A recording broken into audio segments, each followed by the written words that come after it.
Record of Ragnarok chapter 88. Judul chapter ini adalah Dewa Primordial. Narator mengatakan Dewa Primordial adalah dewa yang terlahir dari awal mula. Mereka adalah alam semesta dari segala sesuatu yang pernah mengubah seluruh dunia. Namun kekuatan para Dewa Primordial terlalu kuat sampai bisa menghancurkan dirinya sendiri.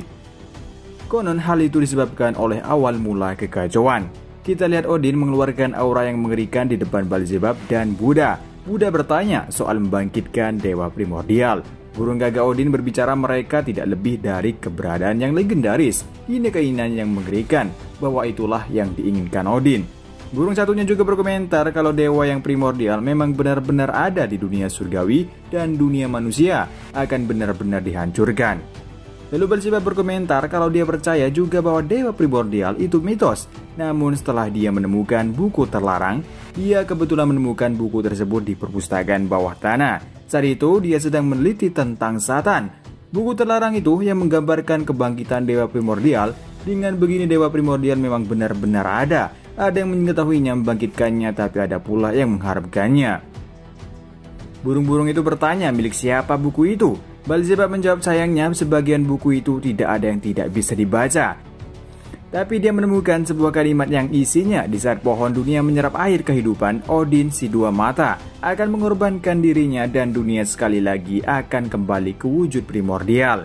Seketika Buddha dan kedua burung itu terkejut mendengar kalimat itu. Beelzebub berkata lagi dia telah membacanya sangat lama, jadi dia membutuhkan waktu memahami kalimat itu. Buku terlarang yang menuliskan tentang Odin itu artinya ini jawaban keinginan lama Odin pendam. Odin bereaksi dengan tertawa kecil dan mengatakan katakan padaku itu saja yang kalian bicarakan dari tadi. Lalu Odin melepas tawanya dengan sangat keras. Dia berkata, aku adalah penguasa kegilaan, aku adalah penguasa kemarahan. Kalian orang-orang bodoh sangat berisik.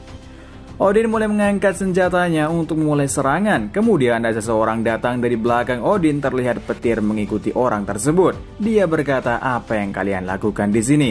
Ternyata dia adalah Thor, putra dari Odin. Thor berjalan dan berdiri di depan Odin. Odin menyuruh Thor untuk jangan menghalanginya. Buddha bertanya, Thor-chan, apa kau kemari untuk membantu Dindin? Thor menjawab, dia tidak berniat untuk membantu siapapun, tapi ada satu hal yang ingin dia sampaikan. Siapapun yang telah mencoreng harga diri para pejuang yang berjuang dan memberikan segalanya di arena, tidak peduli siapapun, itu tidak akan maafkannya. Thor ingin semua sampai Ragnarok berakhir, mereka harus menunjukkan sopan santun sebagai pejuang kepada musuh kita yang telah gugur di arena. Buddha kagum dengan perkataan Thor, dia berkata, Thor-chan, ternyata kau pria yang sangat seksi. Thor sambil menodongkan senjatanya kepada ayahnya dan berkata, bukankah begitu ayah? Odin menuruti perkataan Thor. Dan dia langsung pergi. Beelzebub yang tidak terima ini selesai begitu saja, dia langsung mencoba menyerang Odin. Dia berkata kalau dia akan tetap mencari tahu meskipun dengan paksaan. Namun, tiba-tiba langkah Odin terhenti, ternyata di depan ada Kintoki yang menghalingnya. Begitu juga dari belakang Beelzebub ada seseorang yang datang mengenakan kostum Kamen Rider. Ternyata dia adalah Adamas. Beelzebub mengatakan untuk tidak menghalanginya. Adamas berkata jangan remehkan martabat dewa yang ditunjukkan oleh Hades. Adamas langsung menahan tongkat Beelzebub dengan mengatakan jangan lakukan tindakan yang bodoh. Sedangkan Buddha berterima kasih kepada Kintoki, lalu Odin dan Thor pergi meninggalkan mereka. Terlihat Odin dan Kintoki saling tatap. Kintoki bertanya siapa orang yang tadi menatapnya. Buddha menjawab dia adalah Odin. Mungkin dia akan membencimu jika Buddha beritahu bahwa Kintoki pergi ke Tartarus. Kintoki menjelaskan di Tartarus penjaga Tartarus adalah para iblis dan dia ketika menyusup tidak menemukan tahanan dewa di sana.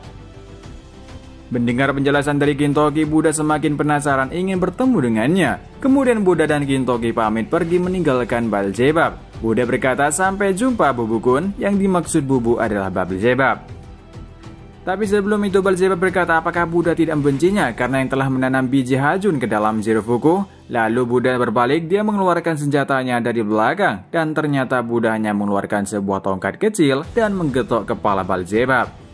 Buddha menjelaskan bahwa yang mengajarinya adalah Zero. Dia tidak ingin kebencian itu menguasai dirinya karena itu semua ada mengkhianati Zero. Dia sudah berjanji dengan Jirofuku berjalan bersama di cahaya. Itu alasan Buddha tidak membenci Beelzebub. Dengan begini Beelzebub pergi dan dia mengatakan, tapi mungkin suatu hari kau bisa merasakannya. Kau bisa kembali dan membunuhku. Kita kembali ke arena. Narator mengatakan di saat yang sama di arena Valhalla, seluruh penonton diliputi keheningan yang aneh. Susanoo dan Shoji saling menyerang, keduanya terlihat seimbang. Kemudian Shoji menghindar ke belakang dan melakukan serangan 2 kali, dari atas ke bawah dan kembali ke atas. Namun di saat Shoji mendebas ke atas, Susanoo menangkis dengan serangan itu sangat kuat. Alhasil serangan Susanoo menggores pipi Shoji, sedangkan tebasan Shoji hanya menggores baju Susanoo. Para penonton bersorak gembira melihat kedua pendekar pedang memberikan gerakan dan serangan yang mematikan. Penyiar menjelaskan, Dewa Pedang dan Anak Iblis bertarung sampai mati. Teknik Susanoo tadi adalah Shinra Yorozu, menyerang Okita dengan kecepatan tinggi. Dan Okita berhasil melakukan serangan balik, tetapi Susanoo berhasil menghindar dan memberikan serangan lainnya. Inilah pertarungan dewa pembunuhan terkuat versus manusia pembunuh terkuat.